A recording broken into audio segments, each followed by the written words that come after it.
একজন কৃষক একজন ছাগলের রাখালকে আরব দেশে জিজ্ঞেস করা হয়েছিল, আল্লাহ যে আছে এর কোনো প্রমাণ তুমি কি দিতে পারবা? তুমি কি প্রথমে বলো আল্লাহ আছে, তুমি কি বিশ্বাস করো? অবশ্যই করি। আল্লাহ আছে এর কোনো প্রমাণ আছে তোমার কাছে? কোনো প্রমাণ নাই, তবে আমি বুঝি আল্লাহ আছে। বলে কেমনে? কয় যে আমি তো ছাগলের রাখাল, আমি তো লেখাপড়া করিনি, আমি দার্শনিকও না বিজ্ঞানীও না কিছু না, ছাগল পালি। আমি চিন্তা করি ছাগলে খায় ঘাস আর পায়খানা করে কতগুলো ক্যাপসুলের মতো ট্যাবলেট, আল্লাহ যদি না থাকবে এগুলো হয় কেমনে? ওর মাথা যেমন ও বুঝছেও তেমন। কথা বুঝতে পেরেছেন?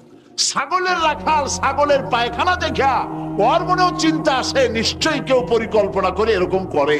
কিন্তু ইউনিভার্সিটিতে কিছু সংখ্যক শিক্ষক আছেন জনগণের 12 কোটি মুসলমানের পয়সা দিয়া বেতন খায় আর বলে আল্লাহ নাই।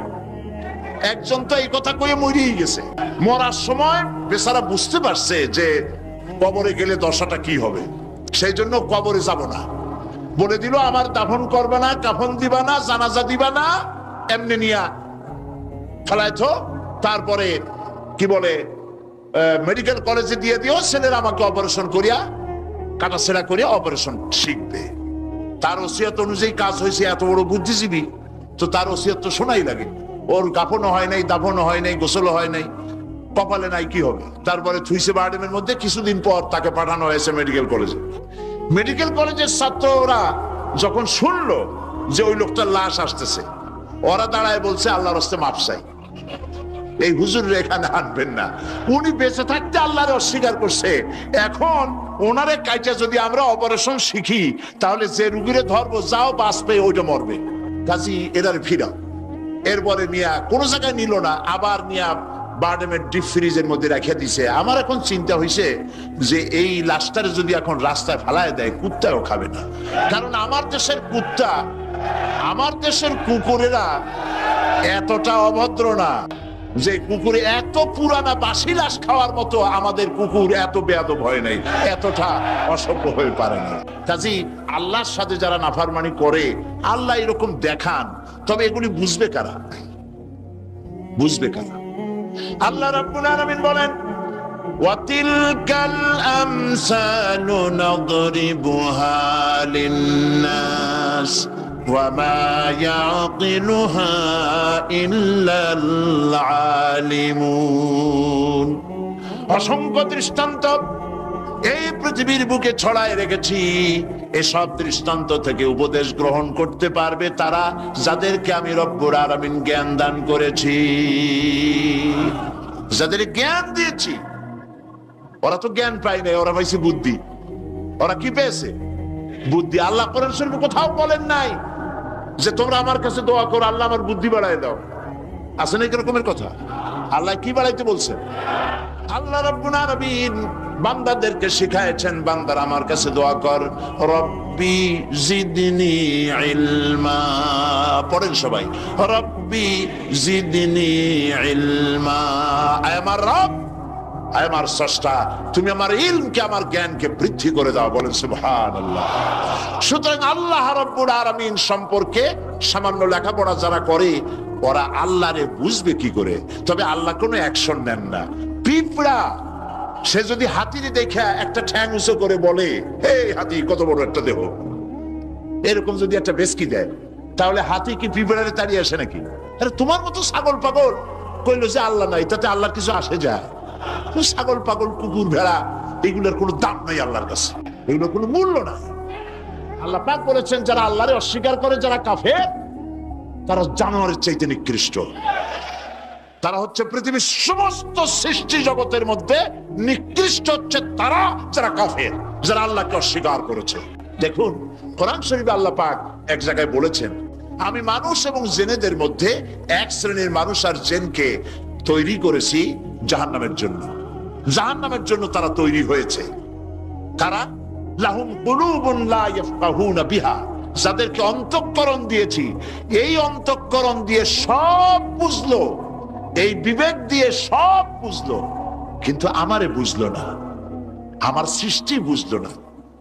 ওয়ালাহুম আয়ুনুন লা ইউবসিরুনা বিহা, তাদের চোখ দিছি কিন্তু চোখ দিয়ে সব দেখলো, আমার সৃষ্টি দেখে আমাকে চিনলো না। তাদের কান দিলাম এ কান দিয়া সব শুনলো, কিন্তু মজলুম দুর্বলের ফরিয়াদ তাদের কানের মধ্যে ঢুকলো না।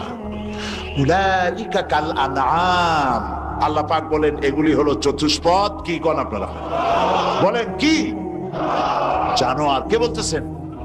আপনারা কি রাগ করতেছেন নাকি? আর রাগ করলে হবেটা কি? সৃষ্টি যিনি করেছেন, এই পদবাচ্যে বিশেষিত বিবেচিত করেছেন সেই আল্লাহ। আল্লাহ পাকই বলছেন বিবেক দিলাম, আমাকে চিনলে না, চোখ দিলাম, আমার সৃষ্টি দেখে আমাকে উপলব্ধি করলে না, হেদায়েত পেলে না, কান দিলাম, হক শুনলে না, উলাইকা কাল আনআম, মালিক চেনো নাই, কাজী তুমি হচ্ছ চতুষ্পদ জানোয়ারের মতো। এ পর্যন্ত বললে না হয় হতো, কিন্তু আল্লাহ আর একটু আগায় গেলেন। আল্লাহ পাক সামনে গিয়ে বললেন বাল হোক আদাল, জানোয়ারের চাইতে নিকৃষ্ট। কোরআন, কোরআন হচ্ছে বিশ্ববাসীর জন্য আল্লাহ পাকের পক্ষ থেকে সর্বশেষ হেদায়েতের কিতাব। এবং এই কোরআন পৃথিবীতে শুধু মুসলমানদের জন্য কোরআন আসেনি, কোরআন এসেছে সমগ্র মানব গোষ্ঠীর হেদায়েতের জন্য। কি বলেন? কোরআন কি শুধু মুসলমানদের? কোরআন সম্পর্কে আল্লাহ পাক বলেছেন হুদাল লিন্নাস, হাদা বায়ানুন লিন্নাস। এটা গোটা বিশ্বের সমগ্র মানব গোষ্ঠীর জন্য আল্লাহ পাক কোরআন নাজিল করেছেন। কি জন্যে নাজিল করার কারণ হচ্ছে মানব গোষ্ঠী সহ সমস্ত সৃষ্টির স্রষ্টাকে, বলুন সবাই, সৃষ্টি মধ্যে শ্রেষ্ঠ সৃষ্টিকে মানুষ, সেই মানব গোষ্ঠী যেন আল্লাহ থেকে বিচ্ছিন্ন হয়ে না যায়। তারা কিভাবে পথ চলবে, কেমনে তারা এই দুনিয়ায় চলবে, কিভাবে আল্লাহকে পাবে, সেই জন্য আল্লাহ পাক যুগে যুগে পেগম্বর পাঠিয়েছেন, অসংখ্য নবীদেরকে পাঠিয়েছেন, এবং তাদের মাধ্যমে জাতিকে, বিশ্ববাসীকে আল্লাহর দিকে আকৃষ্ট করার জন্য আল্লাহ পাক কিতাব নাজিল করেছেন। রাসূলের কাছে এই কিতাব নাজিল করে আল্লাহ পাক বলেছেন আলিফ লাম রা কিতাবুন আনজালনাহু ইলাইকা, হে নবী আমি আপনার প্রতি একখানা কিতাব অবতীর্ণ করেছি এই জন্যে, লিতুখরিজান নাসা, যাতে করে আপনি মানব মণ্ডলীকে বের করে আনতে পারেন, মিনাজ জুলুমাতি ইলান নূর, আপনি যাতে করে মানব গোষ্ঠীকে অন্ধকার থেকে আলোর দিকে নিয়ে আসতে পারেন, সেই জন্যে আমি এই কিতাবকে অবতীর্ণ করেছি। গোটা বিশ্ববাসী ছিল অন্ধকারের মধ্যে, আর আল্লাহ ইসলাম দিলেন, ইসলামের নাম, ইসলাম হচ্ছে আলো, আর একখানা কিতাব দিলেন, সেই কিতাবের নাম হচ্ছে কোরআন শরীফ। কিতাবখানার নাম কি? কোরআন শরীফ। আপনারা লক্ষ্য করুন, রাসূল করিম সাল্লাল্লাহু আলাইহি সাল্লাম যখন পৃথিবীতে এসেছিলেন তখন সমাজের অবস্থা কেমন ছিল? খারাপ ছিল না ভালো ছিল? ভালো ছিল না খারাপ ছিল? অত্যন্ত খারাপ ছিল। এই খারাপ জাতিকে, এই ধ্বংস প্রায় জাতিকে রাসূল করিম সাল্লাল্লাহু আলাইহি সাল্লাম ভালো করতে পেরেছিলেন নাকি পারেন নাই? একটি কথা আপনারা মনে রাখুন, মানুষের জীবনে মায়ের পেট থেকে যখন পৃথিবীতে আসে তখন তার শৈশব কাল, তার থেকে আসে কৈশোর, কৈশোর থেকে এসে তারুণ্য, এরপরে আসে যৌবন, তারপরে আসে বার্ধক্য। একবার বার্ধক্য এসে গেলে আর কখনো যৌবনে ফিরে যাওয়া, আর যৌবন কালে এসে গেলে আর কখনো তারুণ্যে অথবা কৈশোরে ফিরে যাওয়া, কৈশোরে এলে পরে শৈশবে আর ফিরে যাওয়া, এটা শুধু মানুষের ব্যাপারে প্রযোজ্য। খুব লক্ষ্য করুন, এটা শুধুমাত্র মানুষের জন্য প্রযোজ্য, সৃষ্টির প্রাণী জগতের জন্য এটা প্রযোজ্য যে যৌবন থেকে বার্ধক্যে গেলে আর যৌবনে ফিরে যাওয়া যায় না। কিন্তু এই কথা একটা জাতির ব্যাপারে প্রযোজ্য নয়। একটা জাতি যখন অনৈতিকতা, চরিত্রহীনতা, ধ্বংসের প্রান্ত সীমায় এসে দাঁড়ায়, তখন ওই মরণ উন্মুখ, বিস্ফোরণ উন্মুখ মরে যাওয়া জাতিকে আবার তার যৌবনে ফিরিয়ে দেওয়া যায়। তার প্রমাণ রাসূল করিম সাল্লাল্লাহু আলাইহি ওয়াসাল্লাম মরা জাতিকে জিন্দা করে দিয়েছিলেন। সেই আরবের মরা জাতি জেনা, ব্যভিচার, হত্যা, ধর্ষণ, মিথ্যা ইত্যাদিতে ভরপুর ছিল যে সমাজ, এই সমাজটাকে রাসূল করিম সাল্লাল্লাহু আলাইহি ওয়াসাল্লাম অনৈতিকতার, চরিত্রহীনতায় ধ্বংসপ্রাপ্ত জাতিকে রাসূল করিম সাল্লাল্লাহু আলাইহি ওয়াসাল্লাম বিশ্বের শ্রেষ্ঠ জাতিতে পরিণত করতে পেরেছিলেন নাকি পারেন নাই? কি দিয়ে পেরেছিলেন বলুন তো এবার? এই কোরআন দিয়েই একটি জাতির বিরাট পরিবর্তন আনয়ন করেছিলেন মুহাম্মদ রাসূলুল্লাহ সাল্লাল্লাহু আলাইহি ওয়াসাল্লাম। দেখুন, স্কুল, কলেজ, ইউনিভার্সিটি, মাদ্রাসাগুলিতে পরীক্ষা হয়, লেখাপড়া হয় এবং প্রত্যেকটি ক্লাসে অনেকগুলি সাবজেক্ট থাকে, সিলেবাসের অনেক বই থাকে। এই অনেকগুলি বই, সাবজেক্ট ইত্যাদির উপরে পরীক্ষা দিয়ে আমরা কি পাই? প্রোডাকশন কি হয়? চরিত্রহীন, দুশ্চরিত্র, বেনামাজি, হত্যা, ধর্ষণ, চুরি, ডাকাতি ইত্যাদি বৃদ্ধিপ্রাপ্ত হচ্ছে সারা বিশ্বব্যাপী, ঠিক কিনা? এবার দৃশ্যের অপর পৃষ্ঠ দেখুন, রাসূল করিম সাল্লাল্লাহু আলাইহি ওয়াসাল্লামের কাছে একটা বিশ্ববিদ্যালয় ছিল। আজকে যেমন পৃথিবীতে অনেক বিশ্ববিদ্যালয় আছে, রাসূলের কাছেও একটা ইউনিভার্সিটি ছিল। সেই ইউনিভার্সিটির নাম হলো আল হেরা ইউনিভার্সিটি। এই আল হেরা ইউনিভার্সিটির চ্যান্সেলর ছিলেন আল্লাহ রাব্বুল আলামিন, আর এর ভাইস চ্যান্সেলর হলেন মুহাম্মদুর রাসূলুল্লাহ সাল্লাল্লাহু আলাইহি ওয়াসাল্লাম। এই বিশ্ববিদ্যালয়ে যে সব ছাত্ররা তৈরি হয়েছিলেন, সেই সব ছাত্রদেরকে আপনারা কি চেনেন? সেসব ছাত্রদের নাম শুনুন। এই বিশ্ববিদ্যালয় থেকে যে সব ছাত্ররা বেরোলেন, তারা হলেন আবু বকর, ওমর, ওসমান, আলী, আমর ইবনুল আস, আব্দুর রহমান বিন আউফ, আবু উবাইদা ইবনুল জাররাহ, জুবাইর ইবনুল আওয়াম, জারির ইবনে বাজালি, আবু মুসা আশআরি, আবু হুরায়রা, আবু জাফর গিফারি, আবু যার গিফারি রিদওয়ানুল্লাহ তাআলা আলাইহিম আজমাইন। এই সব ছাত্র ওই বিশ্ববিদ্যালয় থেকে তৈরি হয়েছিল। আজ যদি পৃথিবীর সমস্ত বিশ্ববিদ্যালয় একত্রিত হয়ে প্রচেষ্টা চালায়, হযরত ওমরের মতো একজন মানুষ বানাতে পারবে কি? তাহলে রাসূল করিম সাল্লাল্লাহু আলাইহি ওয়াসাল্লাম তার ওই বিশ্ববিদ্যালয়ের সিলেবাসে বই ছিল মাত্র 2 খানা। রাসূলের বিশ্ববিদ্যালয় সিলেবাসের কিতাব ছিল কয়খান? একখানা হলো কোরআন শরীফ, আর একখানার নাম আপনারা বলুন। মাশাআল্লাহ, একখানা হলো কোরআন, আর একখানার নাম হাদিস। কোরআন আর হাদিস দিয়ে রাসূল করিম সাল্লাল্লাহু আলাইহি ওয়াসাল্লাম সিলেবাসের মাত্র 2 খানা বই দিয়ে গোটা বিশ্বের মানব মণ্ডলীর বিরাট তাদের মস্তিষ্ক এবং চিন্তার জগতে আলোড়ন সৃষ্টি করেছিলেন। রাসূল যে সমাজ তৈরি করেছিলেন, ওই সমাজ পৃথিবীর মানুষের কাছে আর ফিরে আসে নাই। তবে হ্যাঁ, আসতে পারে, যেহেতু সিলেবাসের সে 2 খানা কিতাব আজও আছে। না নাই? রাসূলুল্লাহ বলেছেন, খায়রুল কুরুনে কারনি, সর্বশ্রেষ্ঠ যুগ হচ্ছে আমার যুগ। সর্বশ্রেষ্ঠ যুগ কার? রাসূলের যুগ। কেউ যদি প্রশ্ন করে যে কোরআনের মূল টার্গেট কি, কি জিনিসের দাওয়াত মানুষের সামনে কোরআন পেশ করেছে, তাহলে বলতে হয় যে দাওয়াতটা দিয়েছে সর্বপ্রথম, সে দাওয়াতের নাম হচ্ছে ঈমান। তো আমি এখন যে জিস্ট সাংবাদিক ভাইদের জন্য বলতে চাই, সেটা হলো এই যে মুমিন ব্যক্তির নিকট ইসলামের সর্বপ্রথম দাবি হচ্ছে ঈমান। আর এই ঈমান আল্লাহ এবং তার রাসূলের পেশকৃত কতগুলি বিষয়ের প্রতি নিঃশর্ত বিশ্বাসের নাম হচ্ছে ঈমান।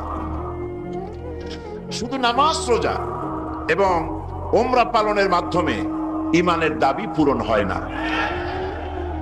জীবনের সকল দিক এবং বিভাগে আল্লাহ এবং রাসূলের পূর্ণাঙ্গ নিঃশর্ত আনুগত্যই ঈমানের দাবি। এর বিপরীত আচরণের নাম মুনাফিকি বা কুফরি। আমাদের দেশে দুর্ভাগ্যজনকভাবে,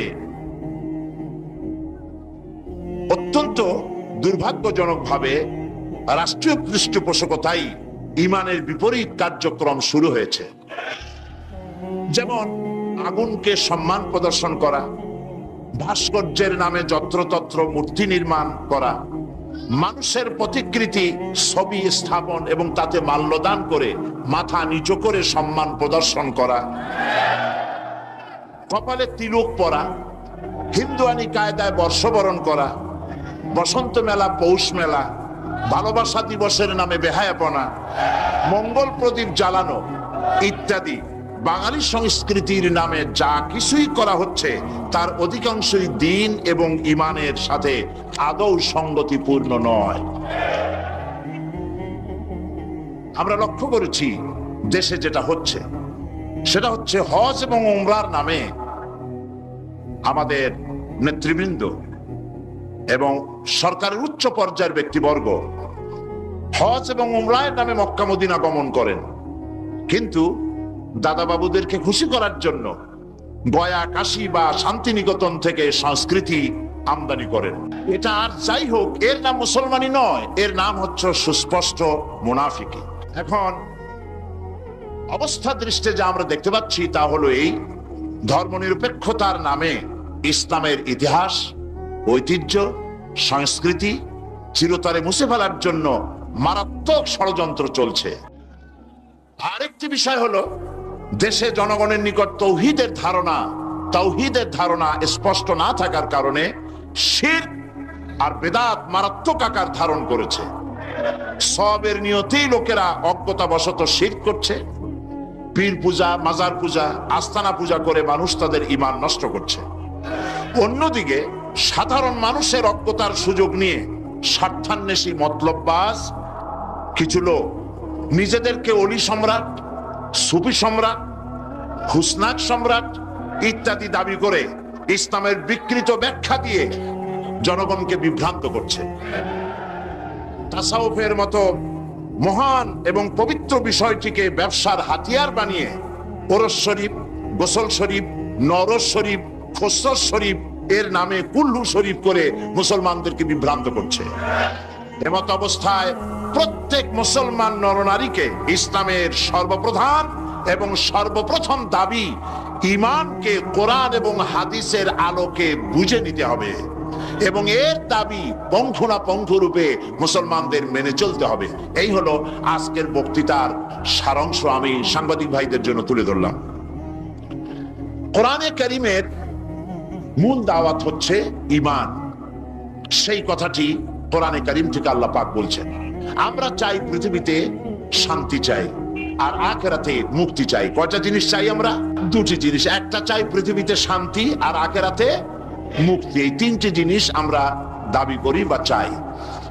এখন এই শান্তি, দুনিয়ার শান্তি এবং আখিরাতের মুক্তি কিভাবে হবে সেজন্য আল্লাহ পাক বলছেন, ইয়া আইয়ুহাল্লাযীনা আমানু হাল আদুল্লুকুম আলা তিজারাতিন তুনজিকুম মিন আযাবিন আলীম تؤمنون بالله ورسوله وتجاهدون في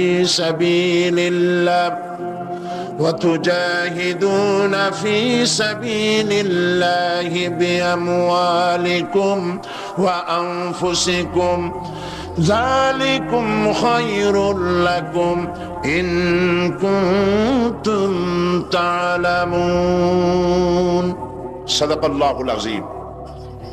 আল্লাহ পাক বলছেন সূরা আস-সাফ, হে বিশ্বাসীরা, তোমরা যারা ঈমান এনেছো শোনো,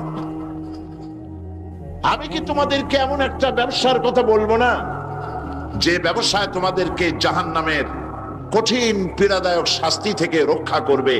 এমন একটি ব্যবসার কথা আমি কি তোমাদেরকে বলবো না? তার মানে হচ্ছে অবশ্যই আমি তোমাদেরকে এরকম একটি ব্যবসার কথা বলবো। সুবহানাল্লাহ বলেন। কিভাবে চললে পরে জাহান্নাম থেকে মুক্তি পাওয়া যাবে সে কথাটি আল্লাহ পাক গোপন রাখেননি, ওপেন সিক্রেট। তিনি তো বান্দাদেরকে এজন্য সৃষ্টি করেন নাই যে বান্দাগুলি তিনি সব জাহান্নামে দিবেন। তিনি তৈরি করেছেন মানুষকে হেদায়েত যেন তারা পায়, সেই জন্য আল্লাহ পাক তাকে জ্ঞান দিয়েছেন, নবী দিয়েছেন, কিতাব দিয়েছেন। আল্লাহ পাক বলছেন আমি অবশ্যই এমন একটা ব্যবসার কথা তোমাদেরকে বলবো। সেই ব্যবসাটা কি? সেই ব্যবসাটা হচ্ছে, সেই ব্যবসার জন্য তিনটা পুঁজি লাগবে। কয়টা পুঁজি? একটা হচ্ছে ঈমান বিল্লাহ, আল্লাহর প্রতি ঈমান। আরেকটা হচ্ছে রাসূলের প্রতি ঈমান, আর একটা হচ্ছে আল্লাহ রাস্তায় জিহাদ করা, মাল দিয়ে আর জান দিয়ে। এই তিনটি জিনিস। ঈমান আনা ফরজ। ঈমান আনা কি? আল্লাহর প্রতি ঈমান আনা কি? রাসূলের প্রতি ঈমান আনা কি? এবং আল্লাহ রাসূলের আইন প্রতিষ্ঠার জন্য জিহাদ করা কি? তিনটি জিনিসকে আল্লাহ পাক ফরজ করে দিয়েছেন। কে ফরজ করেছেন? আসুন ধীরে ধীরে আমরা এই তিনটি বিষয় আলোচনা করি। ব্যবসার কথাটা আল্লাহ বললেন কেন? ব্যবসার কথাটা এই জন্য বলেছেন, এর মধ্যে দুটি কারণ আছে। একটা কারণ হলো এই যে মানুষেরা ব্যবসাটা বোঝে খুব ভালো, ব্যবসার দিকে মানুষের মনটা খুব আকৃষ্ট থাকে। অল্প কাজ করে যদি বেশি মুনাফা পাওয়া যায়, মিনিমাম লেবার ম্যাক্সিমাম প্রফিট, মানুষ দেখবেন লাফায় পড়বে সেই কাজের জন্য। মাওলানা এহতেশামুল হক থানভী রহমতুল্লাহ আলাইহি তার এক ওয়াজের মধ্যে বলেছেন, আমি শুনেছিলাম, তিনি বলেছেন কিয়ামতের দিন, এটা রূপক কথা, কোরআন হাদিস নয়। কিয়ামতের দিন এক ব্যক্তিকে উপস্থিত করা হবে, তাকে ফেরেশতারা জিজ্ঞেস করবে যে আল্লাহর বান্দা, তোমার তো নেক এবং পুণ্য, পুণ্য এবং পাপ, নেক এবং বদ দুটি জিনিসই সমান সমান। এখন বলো তুমি কোথায় যাবা? তুমি কি বেহেশতে যাবা না তুমি দোজখে যাবা? লোকটি বলছে, সেই লোকটি ছিল খুব বড় ব্যবসায়ী, সে বলছে ফেরেশতা ভাই, আমি দোজখও চিনি না বেহেশতও চিনি না, যেখানে গেলে আমার 2 পয়সা লাভ হবে সেইখানে আমি তোমায় আমারে পাঠাও। এর দ্বারা বোঝা যায় যে মানুষেরা ব্যবসার দিকে খুব বেশি আকৃষ্ট থাকে। যদি লস হয় দারুণ ভাবে মন খারাপ করে, একেবারে যায় যায় অবস্থা হয়ে যায়। এই জন্য ব্যবসার কথা আল্লাহ তুলে ধরলেন যাতে করে মানুষের মনটা ব্যবসার কথা শুনে আকৃষ্ট হয়। এ হলো এক। 2 নম্বরে, ব্যবসা করতে শুধুমাত্র পুঁজি লাগে না, আরো অনেক কিছু লাগে। শুধু পুঁজি হলে কি ব্যবসা হয়? যদি শুধু পুঁজিতে ব্যবসা হয় তাহলে আপনারা চেষ্টা করেন না, 10 লাখ টাকা নিয়ে নামেন, ব্যবসা সম্পর্কে কোনো জ্ঞান নাই, ব্যবসার কিছু জিনিসপত্র কিনে নিয়ে 10 লাখ টাকা বা 20 লাখ টাকার পুঁজি নিয়ে বসেন, 1 মাসও লাগবে না আপনার দোকানে লাল বাতি কয়েকটা জ্বলার জন্য, ঠিক কিনা? তাহলে ব্যবসা করার জন্য শুধু পুঁজি যথেষ্ট নয়, পুঁজির সাথে সাথে ব্যবসার জ্ঞান থাকতে হবে, ঠিক কিনা? অভিজ্ঞতা থাকতে হবে, জ্ঞান থাকতে হবে। এবং ব্যবসায় পুঁজি খাটাইয়া জ্ঞান নিয়ে বসে থাকলে হবে না, শ্রম দিতে হবে, লেবার দিতে হবে, রাত জাগতে হবে, চেষ্টা করতে হবে। দেশ বিদেশের ওই মালের, যে মালের ব্যবসা আপনি করেন তার দাম কোথায়, কেমন, কোথা থেকে কিনলে লাভ, আপনি এখানে বিক্রি করলে লাভ বেশি হবে, এই সব ব্যাপারে চিন্তা ভাবনা করতে হবে, শ্রম দিতে হবে, মেধা দিতে হবে, রাত জাগতে হবে, দৌড়দৌড়ি করতে হবে। এত কিছু করার পরে তারপরে ব্যবসা হওয়ার সম্ভাবনা আছে, তবে লসের সম্ভাবনাও উড়ায় দেওয়া যায় না। আল্লাহ পাক বলছেন আমার সাথে একটা ব্যবসা করো। এই ব্যবসাটা হলো ঈমানের ব্যবসা। এই ব্যবসাটা কিসের ব্যবসা? ঈমানের ব্যবসা। এই ব্যবসার জন্য, এই ব্যবসাটার উদ্দেশ্য কি? জাহান্নাম থেকে বাঁচা। বলেন ব্যবসার উদ্দেশ্য কি? জাহান্নাম থেকে বাঁচার জন্য একটা ব্যবসা আমার সাথে করো। সেই ব্যবসাটার পুঁজি হলো ঈমান। সেই ব্যবসার ক্যাপিটাল কি? ঈমান। সেই ঈমান লাগাইয়া বসে থাকলে হবে না, শুধু পড়লে হবে না লা ইলাহা ইল্লাল্লাহু মুহাম্মাদুর রাসূলুল্লাহ। জোরে পড়েন লা ইলাহা ইল্লাল্লাহ, লা ইলাহা ইল্লাল্লাহ, লা ইলাহা। অল্প দিবা। লা ইলাহা ইল্লাল্লাহু মুহাম্মাদুর রাসূলুল্লাহ। এই কলেমার পুঁজি খাটাইয়া বসে থাকলে হবে না, ঈমানের জন্য পুঁজি খাটাতে হবে। পুঁজি হলো জাহান্নাম থেকে বাঁচার জন্য, পুঁজি হলো ঈমান। সেই ঈমান খাটাইয়া কলেমা পড়ে বসে থাকলে হবে না, শ্রম দিতে হবে, চিন্তা করতে হবে, রাত জাগতে হবে। যার উপরে ঈমান এনেছেন তার উপরে ঈমান আনার কারণে যদি অত্যাচার আসে সহ্য করতে হবে, বরদাস্ত করতে হবে। এরকম নয় ঈমান এনেছি এই কথা বলবেন, আহাসিবান নাসু আইয়ুতরাকু আইয়াকুলু আমান্না ওয়া হুম লা ইফতানুন। আল্লাহ রাব্বুল আলামিন বলেছেন লোকেরা কি একথা ভেবেছে ঈমান এনেছি এই কথা বলার সঙ্গে সঙ্গে বিনা পরীক্ষায় আমি তাদেরকে জান্নাত দেব, এটা কি মনে করেছে, মনে করে নিয়েছে নাকি? ওয়াহুম লা ইফতানুন, তাদেরকে পরীক্ষা করা হবে না? অবশ্যই পরীক্ষা করা হবে। শুধু ঈমান এনেছে এই পুঁজি খাটালে হবে না, পরীক্ষা দিতে হবে, কষ্ট করতে হবে, মার খাইতে হবে, জেলে যেতে হবে, পরিশ্রম করতে হবে। এই ময়দানই হচ্ছে উত্তপ্ত ময়দান। এই ময়দান কি ময়দান? এটা কুসুমাস্তীর্ণ নয়, এটা কণ্টকাকীর্ণ ময়দান। সুতরাং আল্লাহ পাক বলছেন পরীক্ষা দিতে হবে। এই ঈমান আনলে পরে ঈমানের পুঁজি খাটাইয়া, তুমি যেমন ব্যবসার পুঁজি দিয়া চুপ করে বসে থাকলে যেমন ব্যবসা হয় না, এখানেও ব্যবসা হবে না কলেমা পড়িয়া। শুধু কলেমা পড়তে হবে, বিশ্বাস করতে হবে, এটার জন্য কাজ করতে হবে এবং কালেমা ভিত্তিক শাসন প্রতিষ্ঠার জন্য আন্দোলন করতে হবে, ময়দানে থাকতে হবে।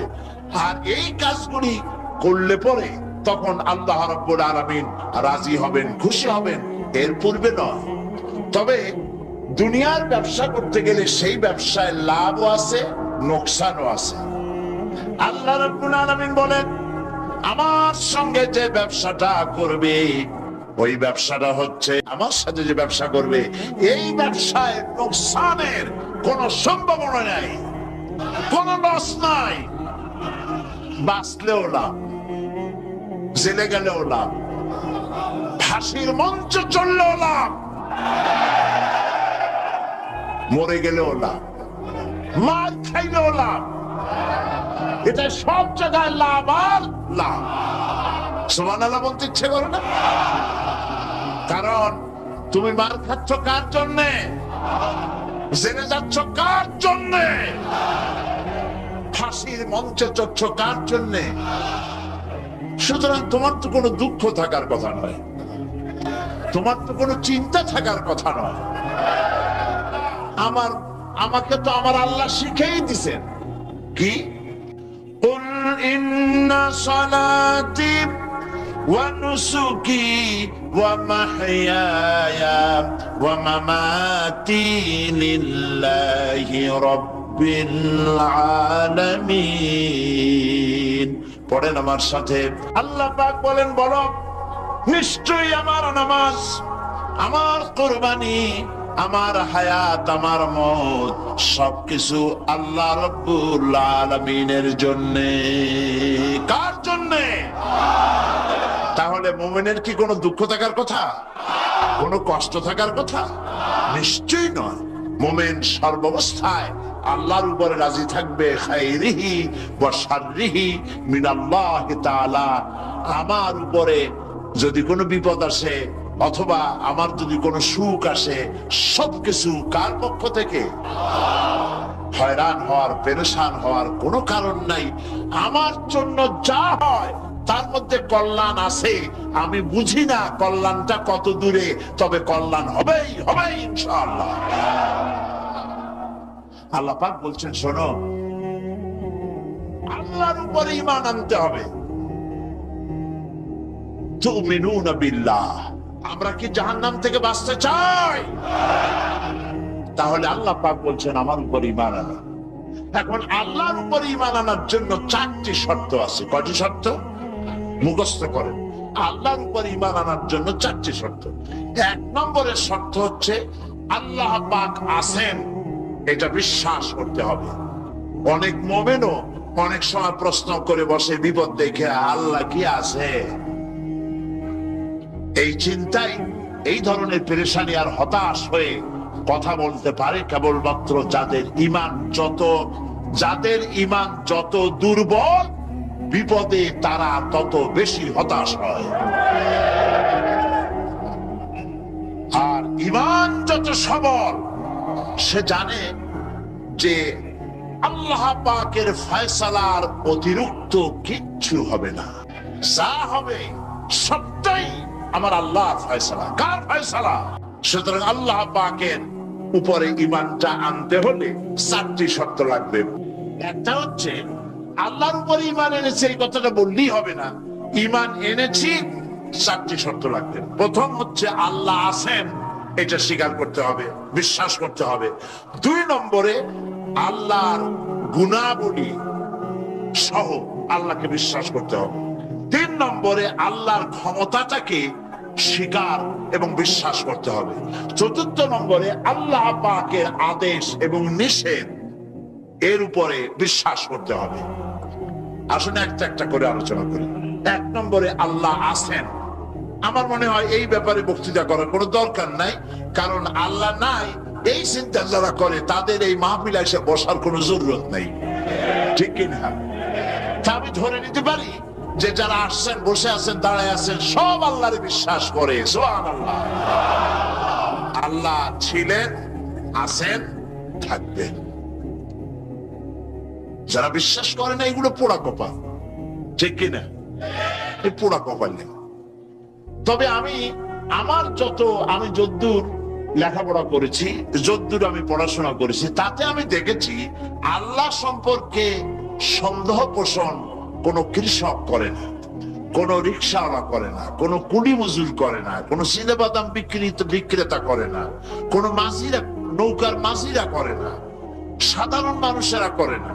আল্লাহর ব্যাপারে কোন সন্দেহ পোষণ করে না। সন্দেহ পোষণ করে কারা? বুদ্ধির ঠেলায় মাথায় চুল্লাই যাদের। ওই কয়েকটা পাতা ইংরেজি বই পড়ছে। আরে থামো, ওই আরে নাইছো না, থামো। তো কথা হচ্ছে যে ইউনিভার্সিটিতে কয়েকদিন ঘোরাফেরা করছে, শান্তিনিকেতন থেকে ফায়েজ ও বারাকাত লাভ করেছেন। এরপরে বলছে সব বুঝেছি। লোকেরা জিজ্ঞেস করে, বাবাজি কি বুঝেছ? কয় দেয়ার ইজ নো গড। ওর বাপের মাথা বুঝছে। আল্লাহ বলতে কেউ নাই, লেখাপড়া করে এইটা বুঝছে। হায় রে কপাল পোড়া।